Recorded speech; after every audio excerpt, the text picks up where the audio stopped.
저는 부천오누리교회 예배 섬기고 있는 김도윤 목사입니다.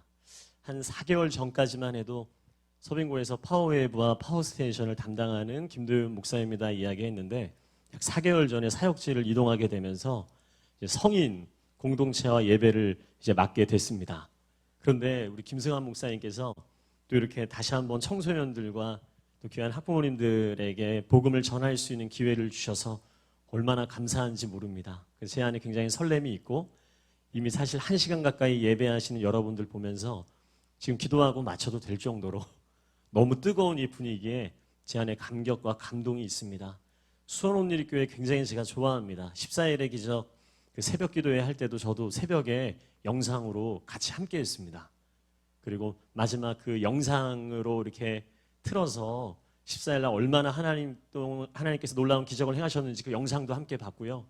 그래서 부천오누리교회 있지만 같은 오누리교회 안에서 함께 서로 격려하고 응원하며, 특별히 토요주일 때마다 패밀리 월십을 드리고, 또 이렇게 저녁에 한 달에 한 번씩 리얼 라이브라는 이러한 주제를 가지고 예배하는 이 귀한 수원오누리교회 다음 세대들을 주님의 이름으로 축복합니다.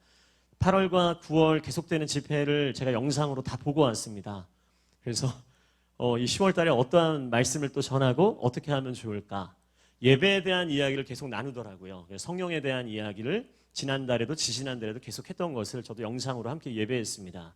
그런데 사실 제가 오늘 무슨 생각했냐면, 이 시간에 여기 나와 있는 것 자체가 기적입니다. 여러분 그거 아세요? 토요일 오후에 여기 어떻게 앉아 있으실 생각을 하실까, 이거 자체가 너무 놀랍습니다. 저는 가족 단위로 이렇게 앉아 계시는데, 여러분들이 예배자입니다. 여러분 믿으십니까? 하나님이 찾으시는 예배자가 바로 이 자리에 있는 줄 믿습니다. 물론 학원과 여러 상황 속에서 지금도 영상으로 또 함께 예배하는 친구들과 가정들이 있겠지만, 여러분이 토요주일 이 시간대에 개인 시간 같지 아니하고 하나님이 원하시는 시간을 드리는 구별된 삶을 사시는 여러분들이 진정한 예배자인 줄 믿습니다. 우리 서로를 향해 우리 격려와 사랑의 박수 한번 하면 좋겠습니다. 네. 사실은 예배 강의를 제가 좀 하려고 했는데 안 해도 되겠다 싶은 게, 그냥 계속 이렇게 토요일에 예배 있을 때마다 나오시면 돼요. 이게 정답이에요. 남들보다 더 구별되어 하나님 앞에 예배하는 삶, 남들보다 조금 더 하나님을 찾고 구하는 인생, 생각해 보세요. 그래서 여러분들은 정말 너무나 귀하고 복된 사람입니다. 손을 한번 가슴에 한번 대보세요. 저를 따라서 한번 이렇게 고백하겠습니다. 나는 하나님이 찾으시는 예배자입니다. 다시 한번 믿음으로 하는 거예요. 믿음을 가지고 나는 하나님이 찾으시는 예배자입니다. 우리 옆에 있는 사람을 향해 뻗어서 한번 손을 뻗어서 고백해 주면, 당신은 하나님이 찾으시는 예배자입니다. 믿으십니까? 예배 강의는 딱 여기까지 하면 되는 거예요. 여러분들이 정말로 하나님이 찾으시는 예배자라는 거, 그리고 내가 바로 하나님이 찾으시는 예배자라는 거. 여기 보니까 우리 중학생 친구들도 있고요, 고등학생 친구들, 우리 학부모님들, 우리 청년들도 모든 세대가 이렇게 함께 있는 것 같습니다. 얼마나 기쁘고 감사한지 모릅니다. 그래서 오늘 함께 나누게 될 말씀을 통해서 다시 한번 살아계신 하나님께서 우리에게 들려주시는 귀한 음성인 줄 믿고 우리가 함께 주님 앞에 나아가는 귀한 시간이 되기를 바랍니다. 경쟁을 넘어선 한 사람이란 제목으로 여러분들과 함께 하나님의 말씀을 나누고 기도할 것입니다. 여러분이 잘 아는 토끼와 거북이 이야기 아시죠? 이 이야기는 너무나 잘 압니다. 관련해서 제가 인터넷에서 한 이야기를 찾아본 적이 있습니다. 토끼와 거북이의 경주라는 우화의 그 교훈이 무엇인가 라는 글이었습니다. 그 글을 읽는데 제법 재미있어서 여러분들에게 한번 소개를 하고 싶습니다. 거북이처럼 근면성실하게 살아야 한다. 토끼처럼 게으르면 인생을 망친다. 그런데 이게 말이 안 된다고 생각하는 글이었습니다. 거북이를 산에 갖다 놓으면 불리할 게 뻔한데, 그런 애한테 근면성실하게만 하면 어떠한 여건에서도 이긴다는 교훈을 주기 위해서 토끼와 경주를 시키는 것이 사기이자 학대이다라고 그러더라고요. 그렇다고 토끼와 거북이를 바다에서 수영을 시키면 그건 또한 토끼를 학대하는 것이다 라는 것입니다. 이럴 때 토끼와 거북이가 손을 서로 마주잡고 주체측에 따져야 된다, 이런 내용이었습니다. 더불어 이런 글이 있었습니다. 누가 이런 말도 안 되는 경기를 시켰는지, 그리고 누가 이런 말도 안 되는 경쟁을 붙여놨는지, 누가 이런 말도 안 되는 경기에서 제대로 된 승자를 가를 수 있는 것이며 또한 그리고 그 경기에 이겨서 거북이가 얻은 것은 과연 무엇일까라는 것입니다.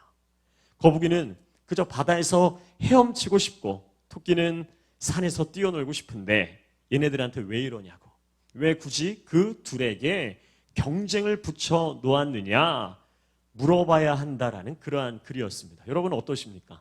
토끼와 거북이, 물론 그냥 동화의 한 이야기를 우리가 알고 있지만 이 내용을 가지고 다양한 이야기들을 많이 하곤 합니다. 세상에서는 여러분 경쟁은 당연한 것으로 인식되어 있습니다. 경쟁해야 된다. 특별히 21세기는 신자유주의 경제 체제 아래서 어떻습니까? 경쟁이 매우 중요하다라고 이야기를 합니다. 경쟁해야 된다. 신자유주의 시대의 핵심 가치 중 하나가 바로 무한 경쟁이기 때문입니다. 마음껏 경쟁하라는 것이지만 그 안에서 책임은 알아서 지라는 그러한 말이 숨어 있는 것이죠. 즉, 너 마음대로 경쟁했으니 그 대가 또한 내가 알아서 책임져야 된다라는 것이죠. 여러분, 이러한 현상으로 인해서 많은 학자들이 이제 과잉되었다, 한계를 넘었다라고 평가하고 있습니다.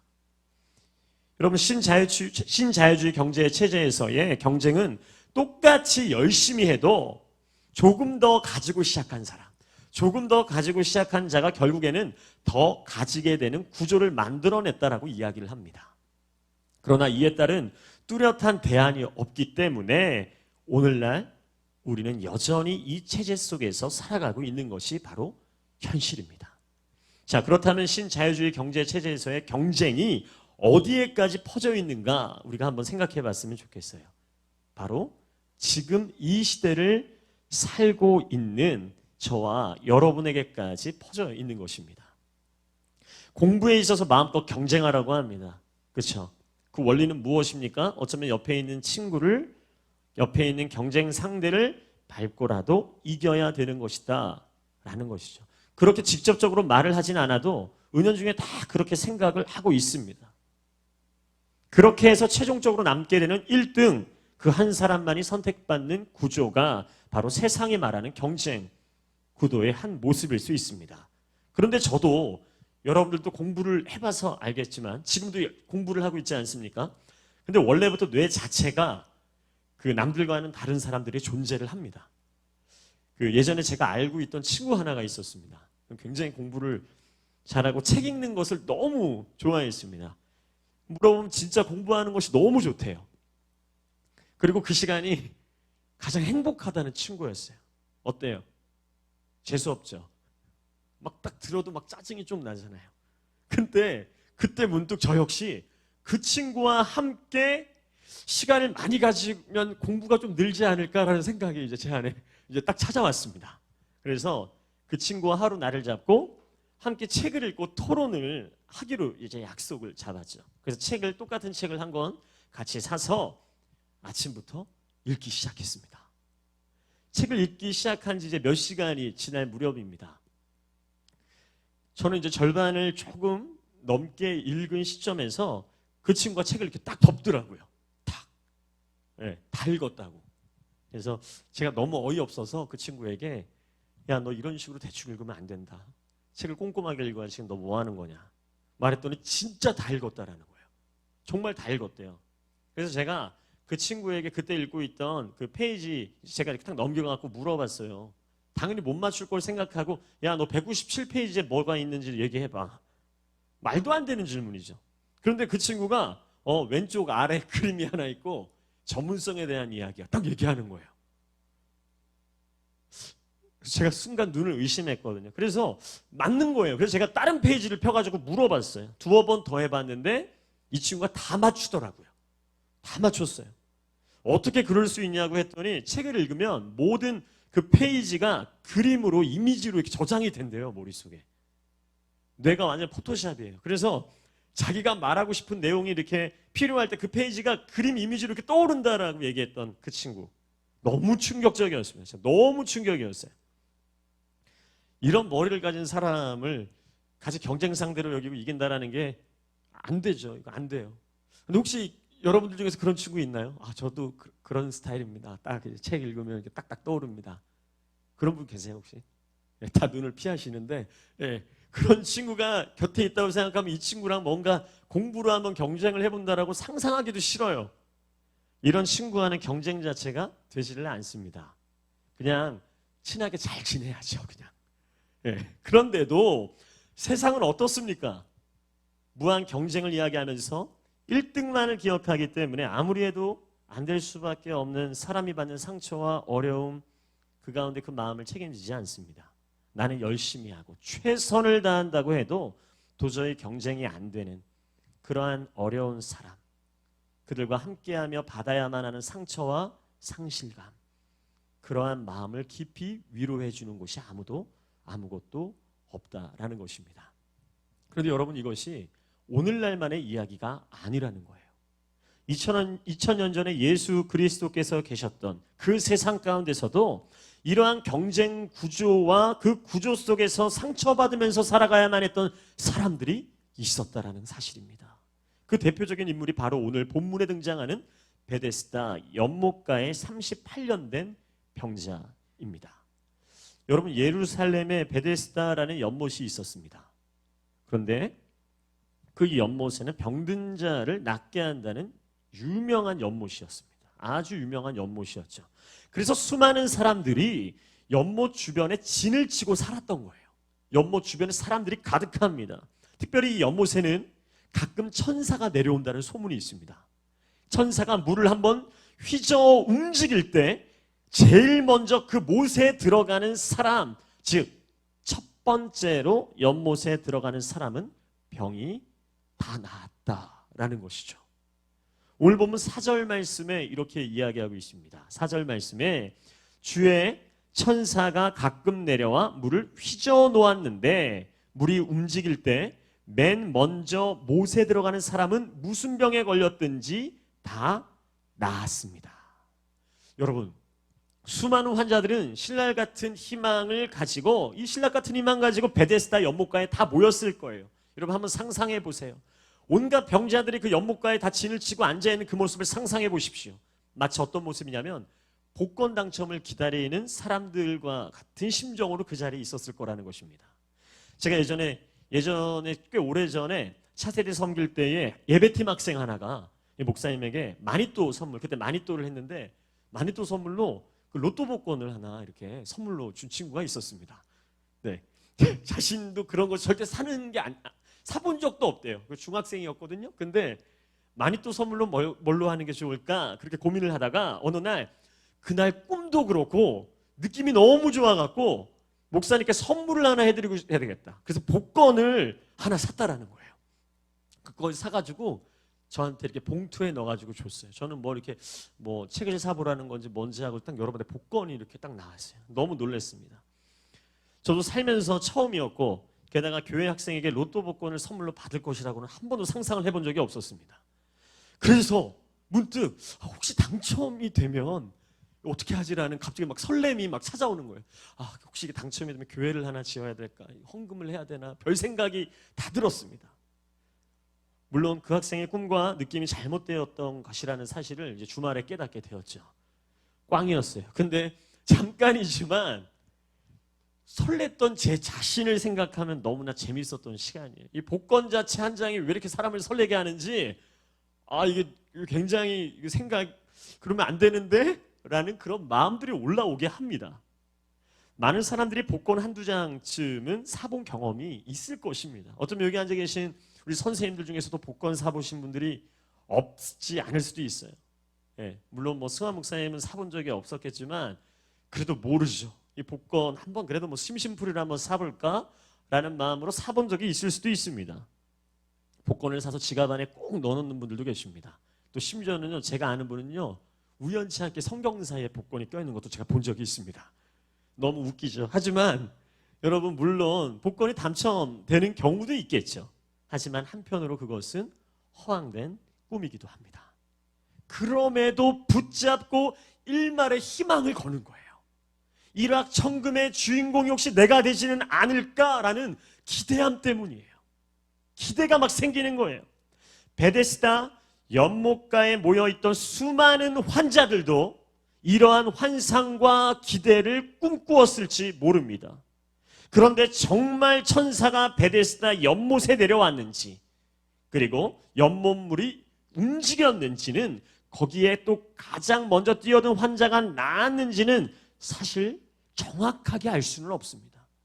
오늘 본문 4절과 3절과 4절 이 성경을 보면요, 여러분 그 이야기가 괄호 표시가 되어 있습니다. 그것은 성경의 다양한 사본 중에 어떠한 사본에는 이 내용이 없다라는 거예요. 즉 확실하지는 않다라는 것이죠. 전해오는 소문일 뿐이다라는 것입니다. 그런데도 다른 길이 없으니 이제 마지막이라는 심정입니다. 지푸라기라도 잡겠다는 심정으로 베데스다 연못에 진을 치고 앉아 있는 것입니다. 그저 소문만으로 들었을 뿐이고 언제 이루어질지 모르는 그 기대가 그들이 붙잡은 희망줄이라는 것입니다. 그들이 지금 붙잡고 있는 희망줄, 여러분들이 지금 붙잡고 있는 희망줄은 무엇입니까? 그래서 그들은 물이 움직이는 것에 온통 집중하는 거예요. 여러분 집중해 보세요. 자, 눈을 뜨시고 집중하세요. 아마 비바람만 살짝 불어도 물이 살짝만 움직이는 것으로 착각하고 수많은 사람들이 그 연못으로 막 뛰어들기 시작했을 거예요. 그 모습을 한번 상상해 보세요. 여러분, 어쩌면 이러한 모습이 바로 이것이 우리가 살고 있는 지금 현실이라는 거예요. 돈이 된다고 하면, 이길 수 있다고 하면, 성공할 수 있다고 하면 이리저리 뛰어들었다가 또 몰렸다가 또 흩어지는 그러한 세상. 인생의 희망을 베데스다 연못물의 움직임에 걸고 살아가는 그러한 모습과도 같은 모습이라는 것입니다. 자, 자비, 긍휼의 집이라는 뜻을 가진 것이 바로 베데스다 연못입니다. 아마도 자비와 긍휼은 전혀 없고 바로 이곳은 전쟁터와 같은 이름과는 상반된 그러한 현장이었을 거라는 거예요.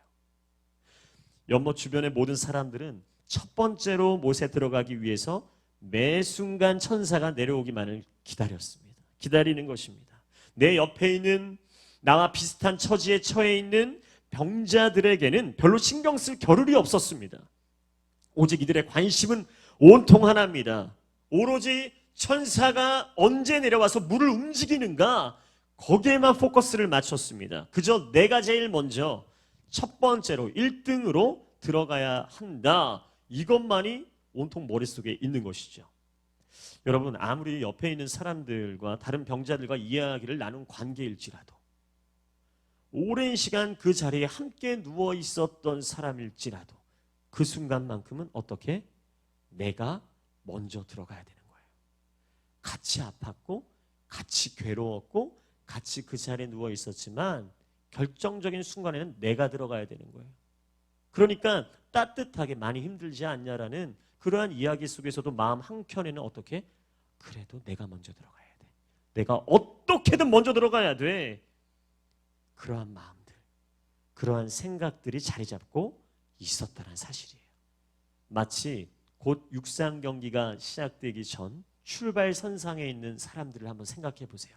특별히 장거리도 아닌 100m 달리기를 생각해 보세요. 그 출발선상에 서 있는 육상 선수들 딱 레디 준비하고 있는 상황에서 어떤 마음일까요? 평안할까요? 아니에요. 레디하는 상태에서 옆 사람 바라보면서 어때? 너 컨디션은? 그럴 사람이 있겠습니까? 아니에요. 완전한 긴장감 상태. 정말로 그 극도의 극심한 긴장한 상태예요. 마치 쇼트트랙 대회를 보면 우리나라 선수들이 결승전에 4명이 올라가 3명이 올라갔다고 생각을 해보세요. 함께 동고동락한 사람들이지만 금메달을 위해 치열하게 긴장감을 가지고 그 레이스를 앞두고 있는 그러한 상황들. 여러분 어떤 것 같습니까? 긴장감이 있는 거예요. 그런데 여러분, 그들 안에 자리 잡은 생각 중 하나가 있습니다. 뭐냐면 이 상황이 모두에게 동일하게 똑같이 주어진 기회라는 거예요. 이게 있는 거예요.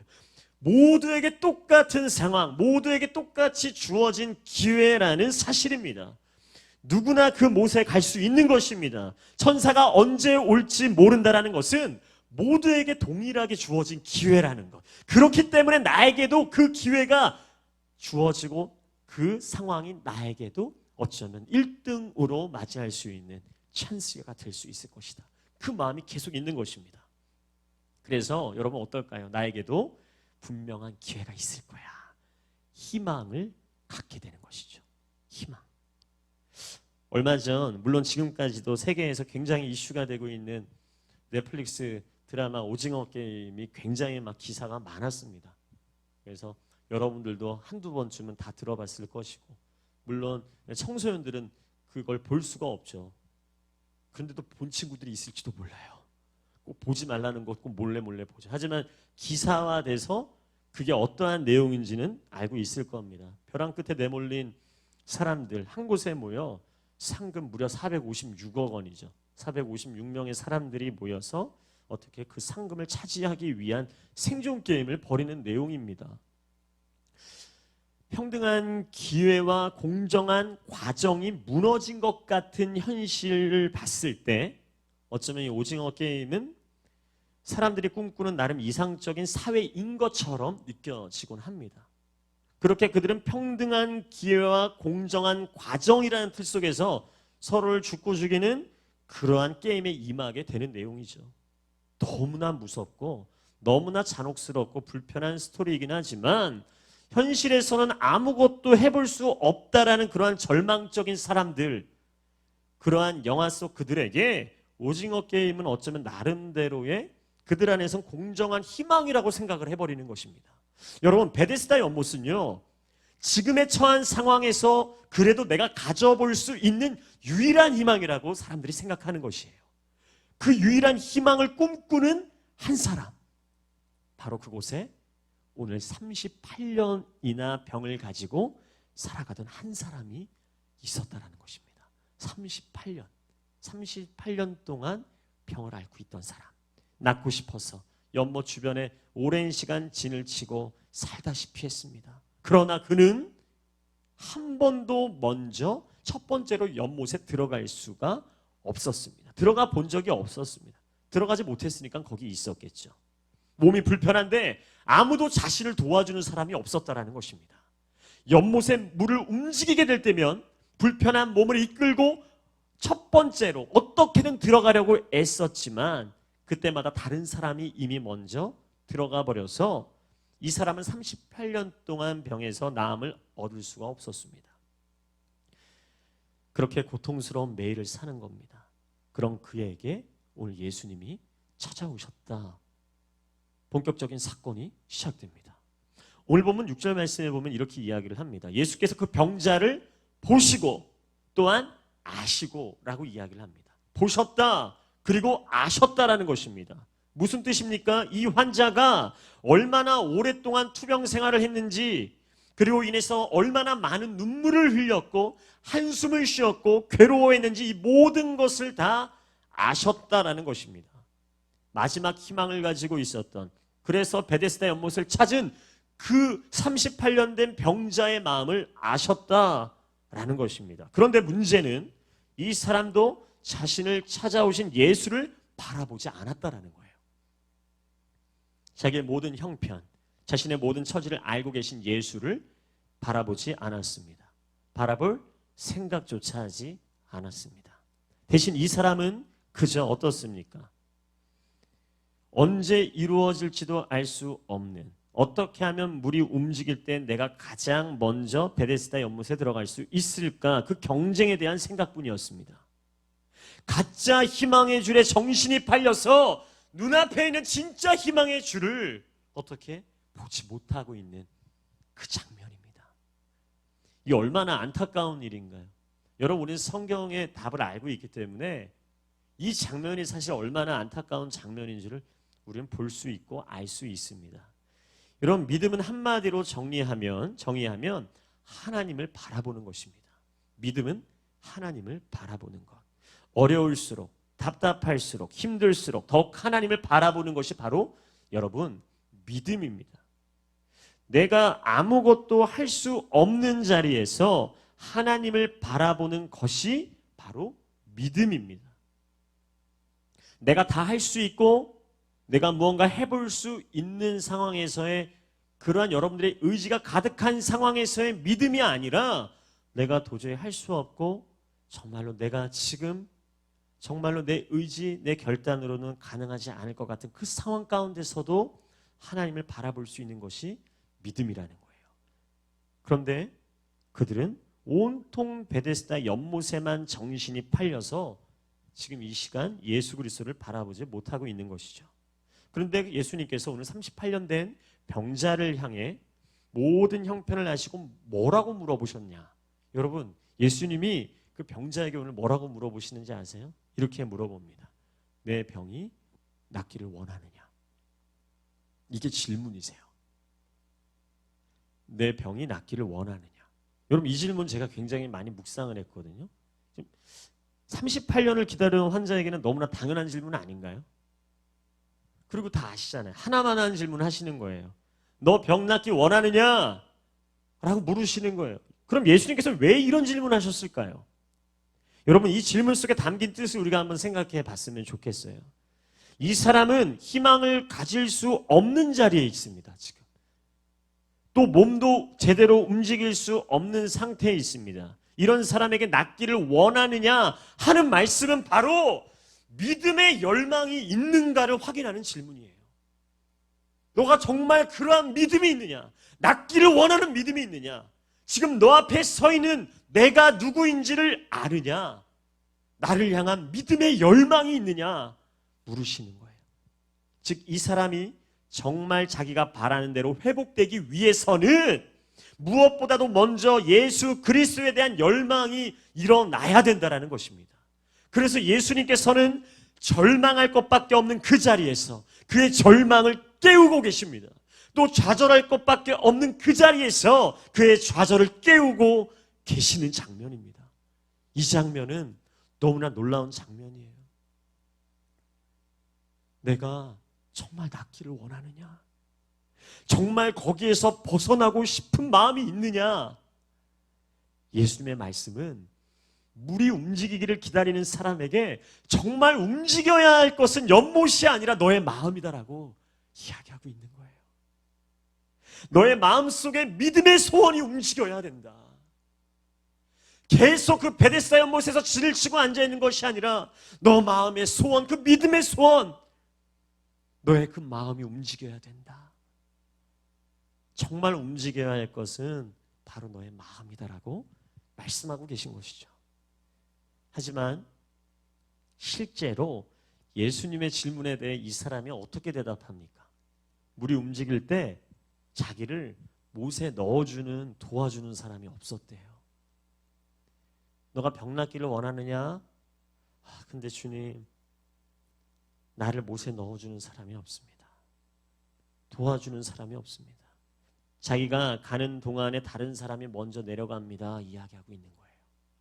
늘 나보다 앞서는 1등 때문에 나는 도저히 갈 수가 없었다라는 자신의 처지를 이야기하고 있습니다. 이러한 38년 된 그 병자를 향한 여전히 자신 스스로의 안에 갇혀있는 우리를 향한 주님의 마음은 사람을 핑계로 삼지 말라는 거예요. 상황 탓하지 말라는 거예요. 그 사람, 그 상황을 넘어 역사하시는 주님을 바라봐야 된다 라고 주께서 도전하고 계시는 것입니다. 지금 너 앞에 내가 서 있는데도 왜 사람과 상황을 탓하며 스스로 좌절하고 있느냐? 사람들로 인한, 상황으로 인한 경쟁과 그 열등감에서 빠져나와야 된다. 간절한 마음이세요. 내가 병 낫기를 원하느냐라는 그 예수님의 질문은 예수님의 간절한 마음이에요. 너 안에 그러한 열망이 있어야 된다. 정말 낫기를 원하는 열망이 있어야 된다. 그렇기 때문에 여러분, 연못에 물이 움직이는 것이 문제가 아니라 너희의 마음이 움직여야 하고 너희가 기대하고 있는 그 믿음의 대상이 움직여야 된다는 것이에요. 여러분 기억하세요. 여러분들이 기대하고 있는 그 믿음의 대상이 움직여야 돼요. 여러분 이 세상을 살면서 여러분들이 쫓고 있는 수많은 세상의 기준과 모습 속에서 우리는 어쩌면 그 상황, 그 모습, 그 어떠함을 기대하고 있을지 몰라요. 하지만 믿음의 대상이 오늘 움직여야 된다. 주님은 그 38년 된 병자를 향해 오늘 중요한 메시지를 던지고 계신 것입니다. 이 사람에게 먼저 필요한 것은 어떠한 육신의 회복이 아닌 믿음의 회복이다 라고 말씀하시는 것이죠. 분명히 38년 된 병자는 좌절할 수밖에 없는 자리에 있습니다. 이미 어쩌면 충분히 좌절에 깊이 빠졌습니다. 그냥 얼굴만 봐도 좌절이라고 써 있습니다. 정말 그런 사람 많아요. 하지만 예수님께서는 그에게 능력을 베푸시기 이전에 먼저 그의 마음을 움직이길 원하십니다. 믿음의 대상을 바로 하기를 원하셨습니다. 먼저 그의 간절한 열망을 일깨우신 것입니다. 여러분은 하나님을 향한 그러한 믿음이 있으신가요? 온전한 믿음이 있으십니까? 아멘? 근데 아멘 나오기가 사실 어려워요. 솔직히. 하나님께 여러분 구하고자 하는 기도 제목 이전에 하나님을 향한 전적인 믿음이 있으십니까? 구하고자 하는 어떠함을 향한 간절함 이전에 여러분 이루실 하나님을 향한 간절함이 있으시냐라는 거예요. 여러분 이것은 굉장히 우리가 믿고 바라봐야 되는 주체가 누구인지를 절대로 놓쳐서는 안 된다라는 거예요. 구하고자 하는 그 어떠함을 향한 간절함 이전에 이루실 하나님을 향한 하나님에 대한 기대, 하나님을 향한 간절함이 우리 안에 회복되어야 된다는 것입니다. 여러분의 믿음은 지금 어떠한가요? 여러분들의 믿음의 상태는 어떠한가요? 이거는 초등학생, 중학생들도 마찬가지예요. 왜냐하면 여러분 이 경쟁 사회 속에서 얼마나 열심히 치열하게 살아요. 제가 그 아들만 셋입니다. 첫째 초등학교 4학년이고 둘째는 2학년이고 막내는 6살인데 그 첫째랑 둘째가 진짜 너무 싸워요. 아 이거 영상으로 보면 안 되는데. 네. 어우 진짜 엄청나요 그 경쟁이. 그런데 되게 둘째도 첫째도 굉장히 관대하거든요. 다른 사람들한테는 그런데 서로 못 이겨서 난린 거예요. 네. 여러분들도 마찬가지 아니에요? 우리 중학생 친구들은 손 한번 들어보세요. 중학생 친구들. 이 중에 형제가 있는 뭐 남매든 형제든 있는 사람 손 들어보세요. 그럼 손 계속 들고 계셔보세요. 그럼 나는 그 누나나 형이나 동생이나 한 번도 싸운 적이 없다만 손 내려보세요.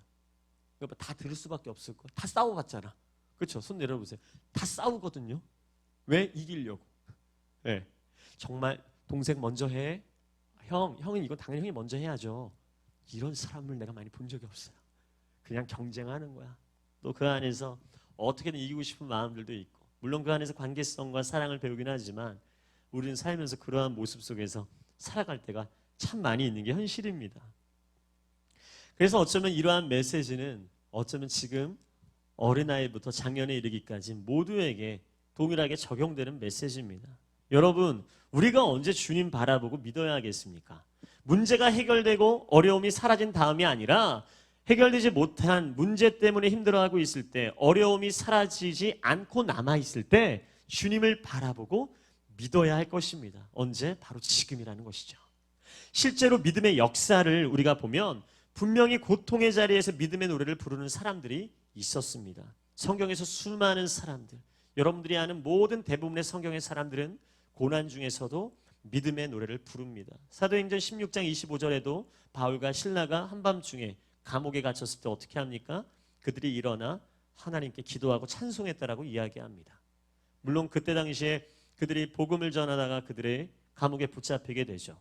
너무 안타까운 것은 그들이 왜 한밤중에 그렇게 기도하고 찬송했는가에 대해서는 성경에 나오지 않지만 그들이 너무 고된 매질을 당하여 정신을 잃고 눈을 떠보니 한밤중이 아니었을까라는 그러한 추측과 신학자들의 이야기도 있습니다. 하지만 그들이 눈을 뜨고 한 것이 무엇인가? 찬송과 기도였다라는 것입니다.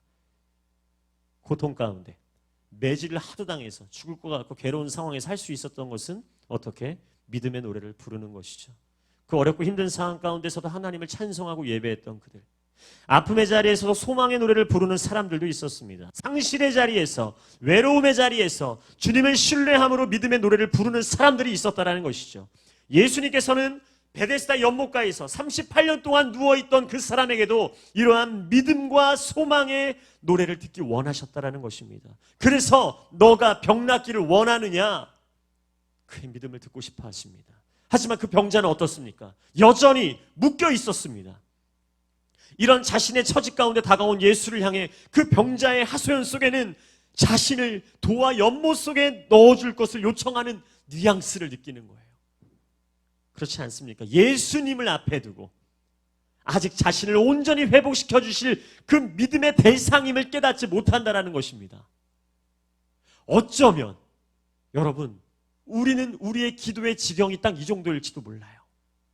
모든 것을 이루어주실 주님 앞에 여러분들의 기도 제목은 어쩌면 정말 주께서 원하시는 기도의 제목들을 올려드리며 기도하고 있는가? 아니면 하나님 요거요. 어쩌면 모든 병에서 자유케 하실 예수님께 이 38년 된 병자는 저를 좀 안고 저쪽으로 좀 가주시면 안 되겠습니까? 이거 부탁하고 있는 거예요. 너무 아이러니하고 너무 웃긴 장면 아니에요? 모든 것을 고쳐주실 분 앞에 여러분들은 과연 어떻게 기도하고 있습니까? 어쩌면 여러분들이 기도 제목을 적어놓은 것들 있을 거예요. 전 이렇게 해서 이번 성적, 여러분 또 이번에는 어떠한 시험, 이런 것들 여러분들 이런 직장 이런 것들 하나하나 적어놨을 거예요. 그러면 주님께서 여러분에게 그런 질문을 하실 거예요. 정말 그거면 되겠니? 그 정도면 되겠니 너? 내가 생각한 건 그게 아닌데, 그 정도가 아닌데 그 정도면 되겠니? 라고 주님 말씀하시고 계실 수 있다라는 거예요. 자신을 진짜 회복시켜 주시고 자신을 새롭게 하시고 주님 앞에 오히려 연못 속에 넣어줄 것을 요청하는 뉘앙스로 어쩌면 그렇게 자신의 신세를 한탄하고 있는 장면을 볼 수 있는 것입니다. 예수님을 앞에 두고도 아직 자신을 온전히 회복시킬 수 있는 믿음의 대상임을 깨닫지 못하는 것, 여전히 문제 해결책을 나의 시선과 나의 기준 속에서 눈에 보이는 현실 가운데서 찾으려고 하는 모습들, 사랑하는 여러분, 그럼에도 불구하고 어떻습니까? 주님께서는 낳고자 하는 간절한 소망을 가진 자를 포기하지 않으시고 베데스다를 진정한 베데스다로 만들어 버리십니다. 베데스다의 뜻이 뭐라고 그랬죠? 자비, 긍휼의 집. 그 전쟁터와 같은 곳을 베데스다를 진정한 베데스다로 만드실 수 있는 분, 그분이 바로 예수 그리스도인 줄 믿습니다. 자비와 긍휼의 주님은 그 병자를 향해 심플한 메시지로 오늘 선포하고 계십니다. 8절 말씀에 이렇게 이야기하죠. 일어나 내 자리를 들고 걸어가거라. 선포하세요. 저를 따라서 해보겠습니다. 일어나 내 자리를 들고 걸어가거라. 아멘. 먼저는 일어나랍니다. 일어나라. 38년 동안 주저앉아 있던 사람에게 터무니없는 이야기지만 예수님의 명령은 불가능을 가능으로 바꿔주시는 줄 믿습니다. 일어나는 겁니다. 둘째는 무엇인가? 자리를 들라라고 이야기합니다. 자리를 들라. 38년 동안 누워있던 환자에게 자리는 어떤 것일까요? 삶의 일부와 같은 거예요, 여러분. 명당자리 있잖아요, 명당자리. 그 자리를 들고 일어서래요. 익숙함과 안정감의 자리였을 것입니다. 어쩌면 항상 끼고 살았을 자리입니다. 놓을 수 없는 자리입니다. 그리고 또한 본인이 생각할 때는 어떻습니까? 내가 이 자리를 앉기까지 얼마나 고생했는지 아세요? 지금 연못에 들어가기에 가장 최적화된 자리예요. 이 자리는 절대 못 뺏깁니다. 이 자리가 최고 좋은 자리예요. 그나마 내가 지켜온 자리, 지금 내가 이 자리를 들고 가게 되면 다시는 이 자리를 차지하지 못할 것 같은 두려움, 걱정, 염려가 찾아올 수 있는 그러한 상황, 그 자리를 이야기하는 거예요. 그러한 38년 된 병자를 향해 예수님은 이제 그 자리를 그만 걷어치우라고 명령하십니다. 38년 동안 갇혀있던 너가 믿고 있던 벽을 이제 깨부수고 나와라. 주님 말씀하시는 거예요. 셋째, 뭐라고 이야기하시는가? 걸어가라. 이야기는 걸어가라. 어디로? 어디로 걸어가라? 과거의 상처와 아픔을 단절하고 미래의 희망을 향해 걸어가라 명령하시는 거예요. 얼마나 놀라운 메시지입니까? 그냥 단순히 걸어가라는 게 아니에요. 미래의 희망을 향해 이제 걸어가라고 말씀하시는 거예요. 다시 세상을 향해 걸어가라고 하는 거예요. 주님 만난 자는 그렇게 걸어가는 거예요. 예수님의 명령에는 능력과 권위가 있습니다. 그렇게 믿음으로 걸어갈 때의 길이 되고 삶이 되는 거예요. 우리가 자주 부르는 부르신 곳에서라는 찬양도 그런 거예요. 길이 있고 삶이 있는 곳으로 걸어가는 것이 아니에요. 주님을 향한 믿음과 순종을 통해서 우리가 걸어가는 곳이 길이 되는 것이고 살아가는 그곳이 온전한 삶이 될 줄 믿습니다. 그것이 믿음이에요. 얼마나 놀라워요. 그냥 맨날 길 따라가는 것 같지만 주님께 순종하면 없던 그 황폐한 곳에 길이 생기는 거예요. 저는 그것을 맛보면요, 그것을 경험하면 진짜 여러분 강력한 믿음의 군사가 되는 것이죠. 근데 그것을 경험할 수 있는 자는 누구? 순종하는 자, 걸어가는 자의 몫이라는 거예요. 예수님이 일어나 내 자리를 들고 걸어가거라 명령하시자 병자가 일어납니다. 그리고 그 자리에서 즉시 벌떡 일어나 걸어갔다 이야기를 하고 있습니다. 병자는 이제 더 이상 연못에 1등으로 들어가기 위해 경쟁할 필요가 없어졌습니다. 연못에 1등으로 들어가기 위해서 그토록 열심히 기어다녔지만 항상 남들이 먼저 들어가기 때문에 가지게 된 상실감에서도 벗어날 수 있게 되었습니다. 예수님을 만난 병자는 상실감에서 벗어나 이제는 경쟁의 상태, 그 상황을 뛰어넘은 한 사람이 된 것이죠. 여러분, 그런데 중요한 메시지입니다. 그렇다고 해서 우리가 경쟁을 하지 말라는 건 어떻게 지금 우리의 현실은 그렇지 않기 때문에 저나 여러분이나 이 세상을 살면서 어쩔 수 없는 경쟁할 수밖에 없는 수많은 상황에 놓여 있지 않겠습니까? 그리고 경쟁을 하죠. 그러나 그 연못의 1등으로 들어가기 위한 경쟁으로 인해서 내 곁에 계신 예수 그리스도를 보지 못하며 사는 인생, 그렇다면 그 경쟁에 어떠한 의미가 있을까요? 여러분, 지금은 물론 그것이 의미가 된다고 생각하고 판단하여서 끊임없이 흔들리는 베데스다 연못을 향해 뛰어드는 것이 내 삶의 목표라고 말하는 이 땅의 다음 세대들이 즐비할지도 모릅니다. 하지만 우리는 그러한 경쟁을 통한 두려움, 긴장감, 말할 수 없는 짓눌림 속에서 먼저 자유함을 가질 수 있어야 된다는 거예요. 어떻게? 바로 경쟁을 넘어 예수 그리스도를 바라볼 수 있는 자, 예수 그리스도를 바라볼 수 있는 믿음, 그러한 믿음을 소유한 자만이 이 땅에서의 수많은 경쟁을 넘어선 한 사람이 될 수 있다는 사실입니다. 여러분 믿으십니까? 그러한 경쟁에서 여러분을 벗어나게 하고 싶은 것이 바로 예수님의 마음이에요. 여러분, 왜 예배의 자리, 이 자리의 주체가 누구입니까? 바로 예수 그리스도세요. 경쟁을 넘어서 이 자리에 찾아오신, 그리고 영상으로 함께 예배하는 여러분들을 주님의 이름으로 축복합니다. 여러분 정말 너무 귀하세요. 그래서 예수님은 질문에 대한 어쩌면 대답을 제대로 하지 못했던 그러한 병자였지만 병을 고쳐주시죠. 여러분에게 연못은 무엇입니까? 여러분에게 질문합니다. 여러분에게 연못은 무엇이 될 수 있을까요? 지금은 좋은 학교일 수 있고, 좋은 직장, 더 나아가 좋은 배우자, 좋은 미래라고 여기는 수많은 것들이 여러분들의 베데스다 연못이 될 수도 있습니다. 그러나 그것만이 나를 잘되게 해줄 것이라는 생각, 그것만이 내 삶의 정답이라는 생각, 그래서 어떻게든 그 연못에 가장 먼저 들어가야 한다는 생각에서 자유하라는 것이죠. 베데스다 연못가에 수많은 병자들이 있었지만 예수님과 만나 이야기를 나누었던 오늘 본문의 병자만이 나음을 입었듯이 먼저가 되려고 경쟁하며 살아가는 수많은 사람들 속에서 예수님과의 만남을 통해 경쟁을 넘어서는 한 사람으로 시작하는 삶을 사는 것, 그러한 삶을 여러분이 살 수 있다는 것입니다. 여러분 지금 어디에 놓여 있습니까?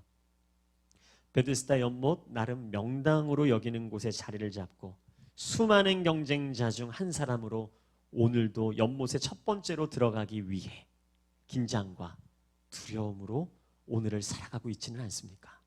아니면 예수님을 믿음으로 만나 일어나 자리를 들고 그곳에서 걸어 나올 사람으로 있기를 원하십니까? 여러분이 꿈꾸는 진정한 베데스다는 예수님으로 완성되는 것입니다. 예수님이 계시기 때문에 베데스다, 즉 은혜와 자비의 집이 될 수 있다는 것입니다. 사랑하는 여러분, 오늘 6절 말씀에 이렇게 이야기합니다. 예수님은 병자를 보고 계셨다 이야기했습니다. 무엇입니까? 예수님의 시선이 머무는 곳. 예수님이 이토록 계속적으로 그 병자를 보고 계셨습니다. 여러분은 무엇을 보고 계십니까? 우리가 고개를 돌려, 마음을 돌려 예수님을 볼 수 있다면 그 순간 우리에게 새로운 문이 열리는 것입니다. 지금 우리가 이 자리에 앉아 있지만 예수님을 바라보는가? 아니면 내 머릿속에 다른 생각과 다른 것을 바라보는가에 따라 오늘이 기적의 날이 될 수도 있는 것이며, 오늘도 그저 평소 형식처럼 드렸던 그런 예배 한 날로 끝날 수도 있다는 거예요. 여러분 지금 누구를 바라보고 계십니까? 우리의 고개를 돌려, 우리의 마음을 돌려 예수님을 바라볼 수 있는, 그래서 오늘 여러분들 안에 새로운 문이 열리게 되기를 주님의 이름으로 축복합니다. 모두가 베데스다 연못으로 먼저 들어가기 위해 치열하게 싸우며 달릴 때에 주님의 시선을 마주하고 예수님을 향해 달려갈 수 있다면 우리는 이미 마음 안에 경쟁을 넘어 진정한 나음을 입게 되는 것이죠. 베데스다 연못, 그 치열하고 숨막히는 현장, 그 경쟁의 구조 안에서 똑같이 경쟁하고 있는 것처럼 보이지만 경쟁을 넘어서는 한 사람, 예수 그리스도를 온전히 믿는 우리들이 그러한 삶을 살아가면 어떨까요? 내가 찾던 그 사람이 여기 있구나, 여기 있구나. 저는 오늘 이 시간 믿음으로 예수님을 바라보며 우리 안에 무너진 자존감, 우리 안에 무너진 상처, 그로 인한 아픔, 두려움이 온전히 나음을 입고 깨끗하게 치유되며 자유케 되기를 주님의 이름으로 선포합니다. 주님의 시선과 여러분의 시선이 마주할 때 역사는 일어나게 될 줄 믿습니다. 여러분 오늘 같이 기도할 겁니다. 기도하면서 이 말씀을 가지고 오늘 또한 여러분과 함께 나누며 또 우리의 마음을 하나님 앞에 아뢰며 기도하는 시간을 가질 건데, 찬양 한 곡을 여러분들과 좀 나누고 싶습니다. 제가 요즘 많이 부르는 찬양인데요,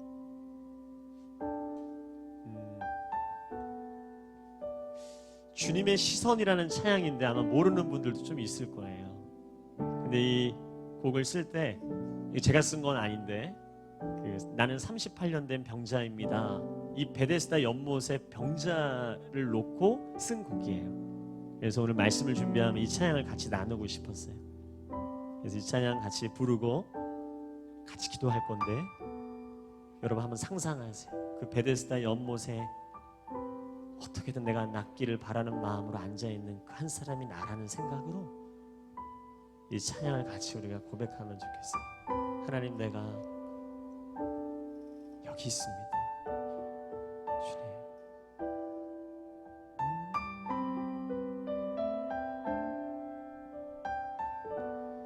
흐르는 시간이 한숨만 남기고 반복된 실패 속 지쳐갈 때 내 맘의 소망이 눈물조각 될 때 내 곁에 다가와 부르시네. 흐르는 시간이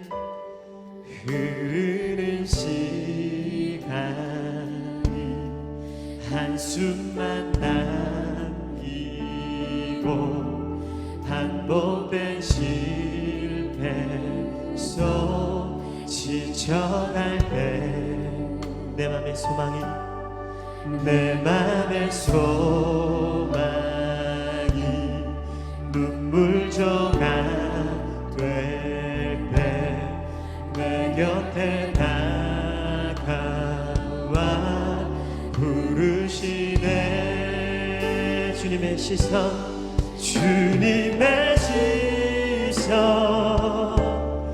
나를 비추시고 상처난 내 맘 만지시네.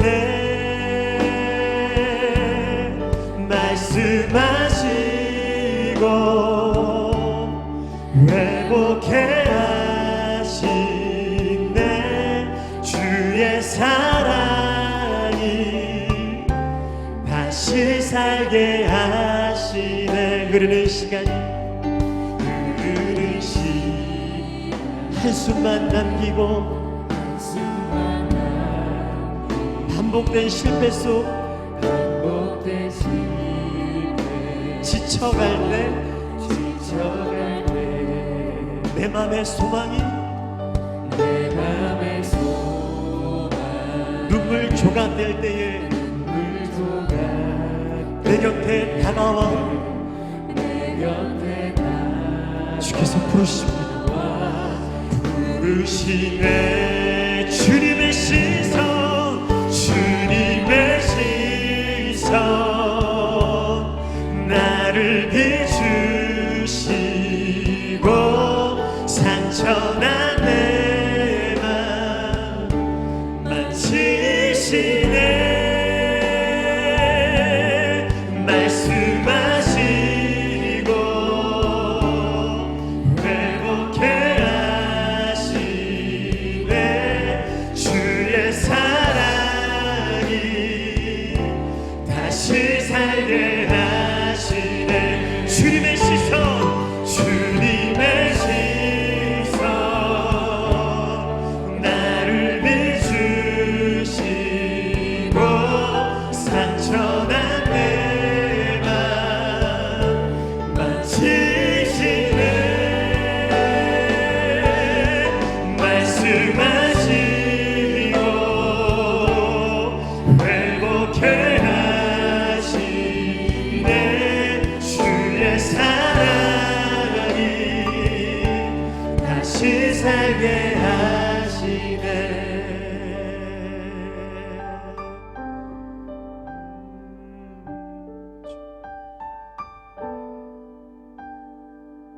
주님 나를 다시 살게 하여 주옵소서.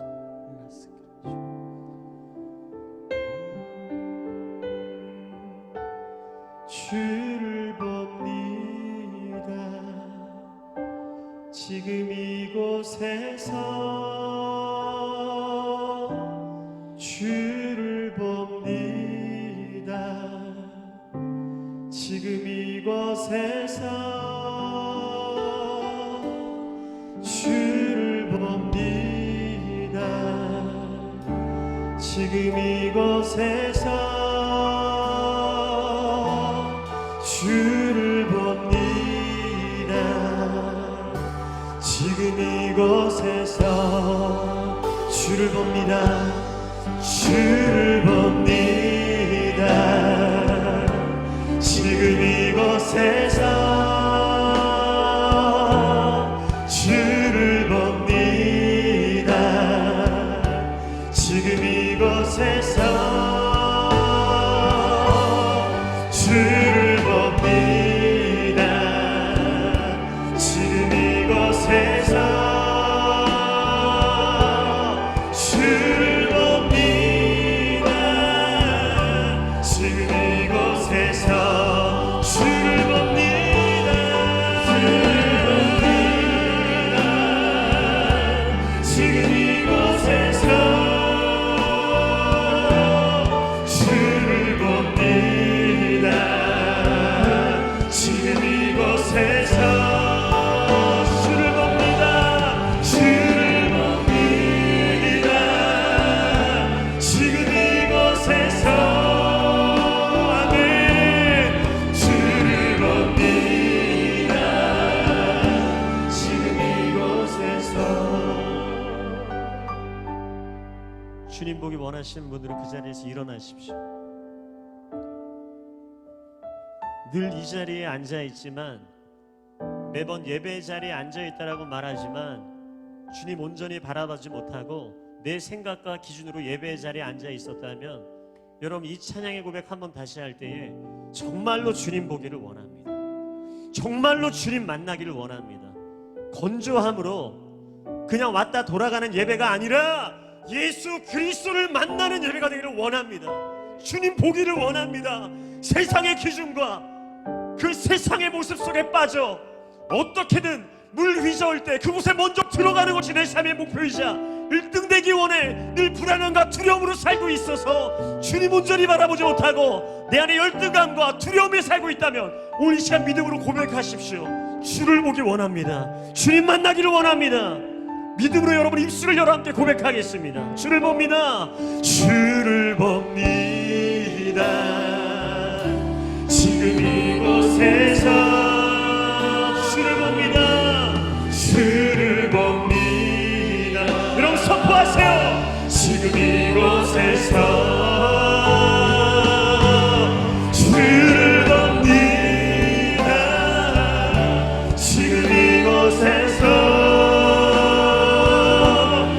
주를 봅니다. 주님 보기를 원합니다. 주님 주를 봅니다. 주를 봅니다. 지금 이곳에서 주를 봅니다. 지금 이곳에서 주를 봅니다.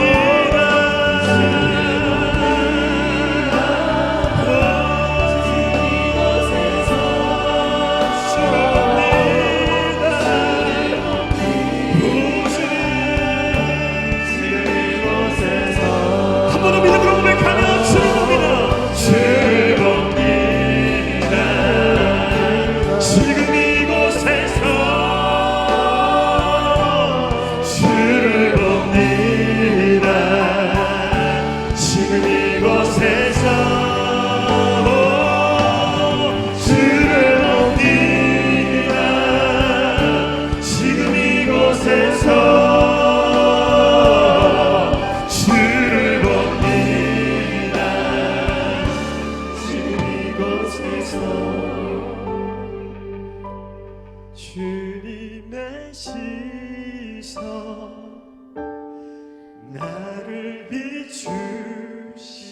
비추시고 상처난 내 맘 만지시네.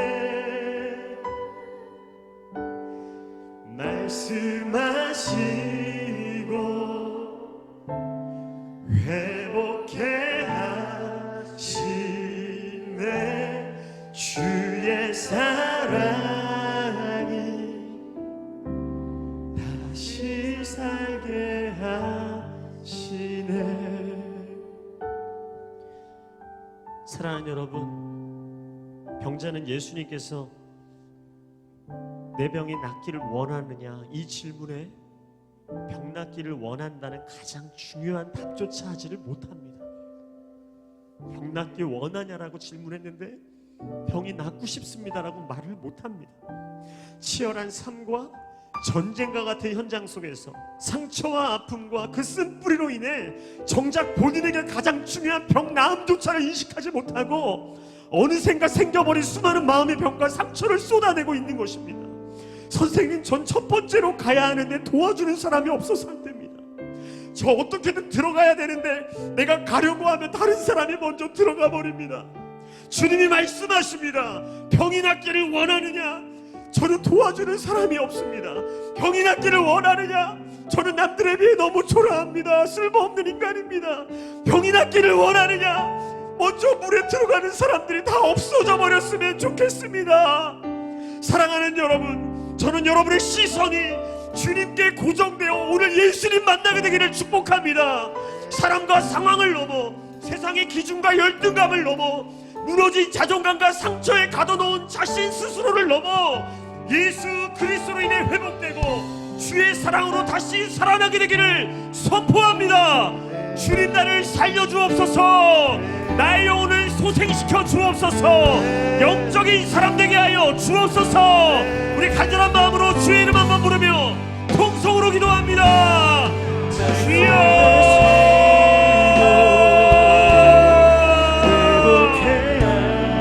병 낫기를 원하느냐? 주님의 말씀하심 앞에 내가 병 낫기를 원한다라고 말조차 못해 하나님께 상처받고 엉돌려버린 마음을 하나님 깨워주옵소서.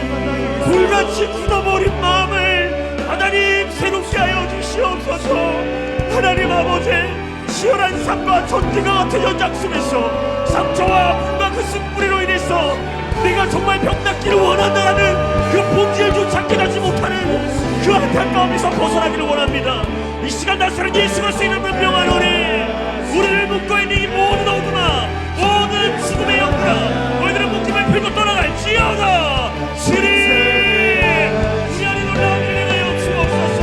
기적이 일어나게 하여 주옵소서. 우리의 시선을 들어 주님을 보게 하여 주옵소서. 오이레스 카라스 카라이레스 카라이레스. 오 주님, 영적인 사람이 되게 하여 주옵소서. 주님, 다음 세대를 살려주옵소서. 불쌍히 여겨 주옵소서. 오이레스 할렐루야. 하늘의 영광이, 하늘의 임재가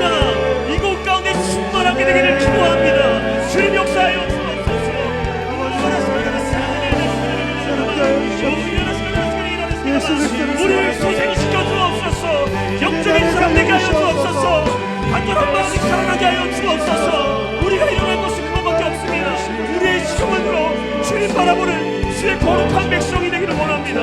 하나님 역사하여 주옵소서.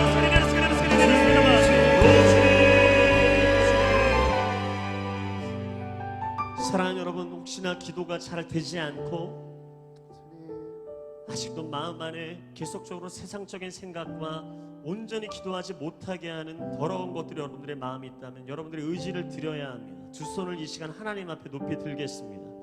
여러분, 손을 높이 드는 것은 여러분 하나님을 찬양하는 하나의 귀한 표현입니다. 그 수많은 표현 중에 여러분 손을 드는 건 여러분 하나님 앞에 항복한다라는 것입니다. 하나님, 내가 할 수 없습니다. 내가 주님 앞에 항복합니다. 이렇게 여러분 두 손 높이 들 때 여러분들 안에 기도가 열리게 될 줄 믿습니다. 여러분들 안에 기도가 터져나오게 될 줄 믿습니다.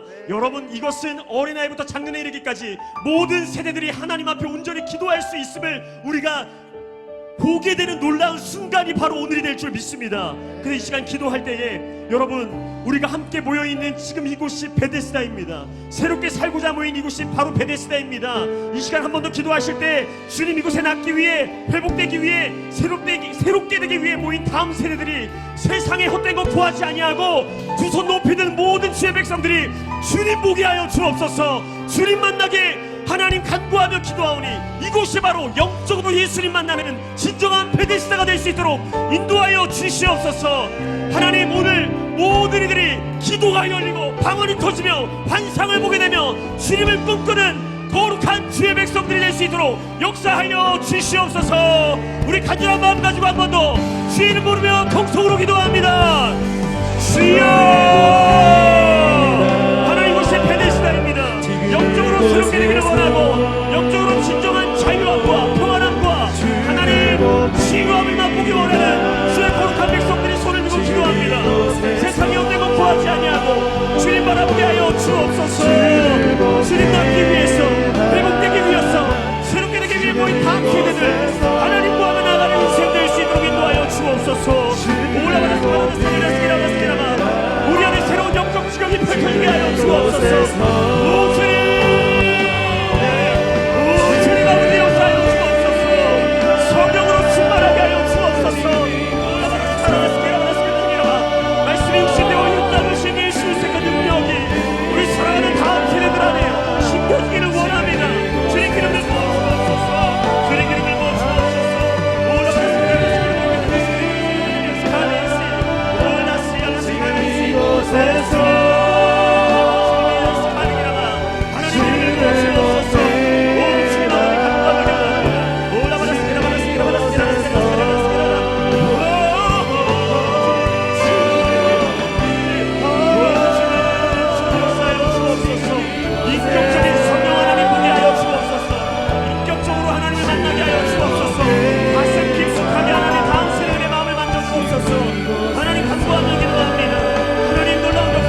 세상에 알 수 없는 평강과 기쁨 가운데가 우리 사랑하는 다음 세대들 안에 임하게 하여 주옵소서. 주님을 의지합니다. 주님을 바라봅니다. 주님 역사하여 주옵소서.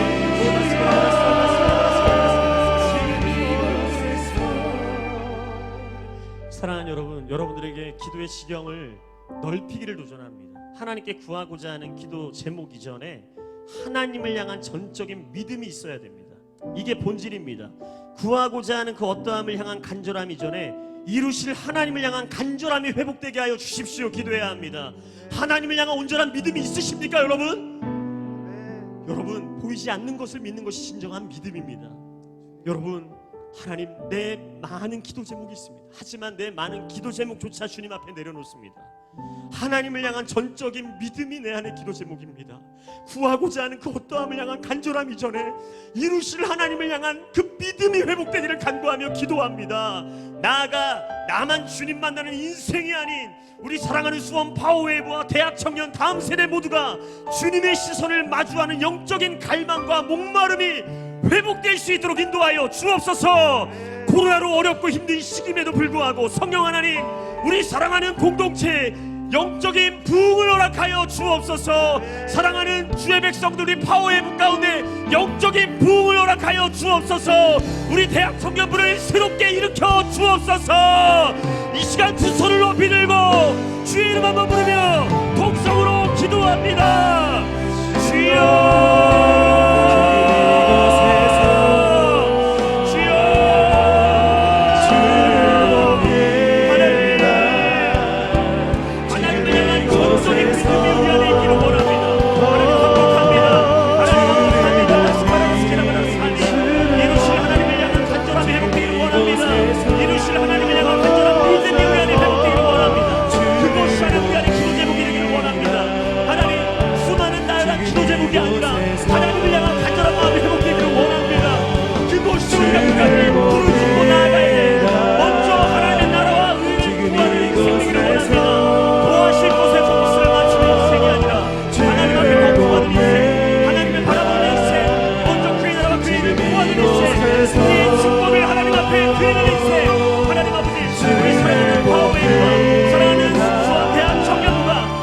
부르신 곳에서 나는 예배하네. 어떤 상황에도 나는 예배하네. 부르신 곳에서 나는 예배하네. 어떤 상황에도 나는 예배하네. 어떤 상황에도 나는 예배하네.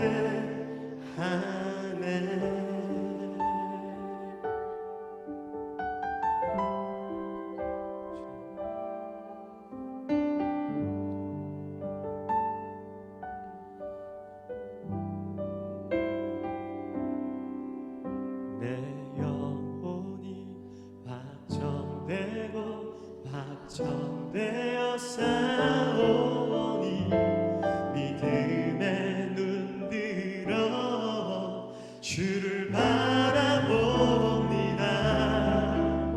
내 영혼이 확정되고 확정되어 싸우니 믿음에 눈들어 주를. 우리 그렇게 결단하는 모든 사람들 두 손을 높이 들고 우리 한 번 더 내 영혼이 확정되고 내 영혼이 확정되고 확정되어 싸우니 믿음에 눈들어 주를 바라봅니다. 내 영혼이 확정되고 확정되어 싸우니 믿음에 눈들어 주를 바라보. 우리 목소리만 한 번 더 고백하겠습니다. 내 영혼이 확정되고 내 영혼이 확정되고 확정되어 싸우니 믿음에 눈들어 주를 바라봅니다. 내 영혼이 확정되고 확정되어 싸우니 믿음에 눈들어 주를 바라봅니다. 아멘. 내 영혼이 확정되고 확정되어 싸우니 믿음에 눈들어 주를 바라봅니다. 내 영혼이 확정되고 확정되어 싸우니 믿음에 눈들어 주를 바라봅니다. 내 영혼이 확정되고 내 영혼이 확정되고 확정되어 싸우니 믿음에 눈들어 주를 바라봅니다. 내 영혼이 확정되고 확정되어 싸우니 믿음에 눈들어 주를 바라봅니다.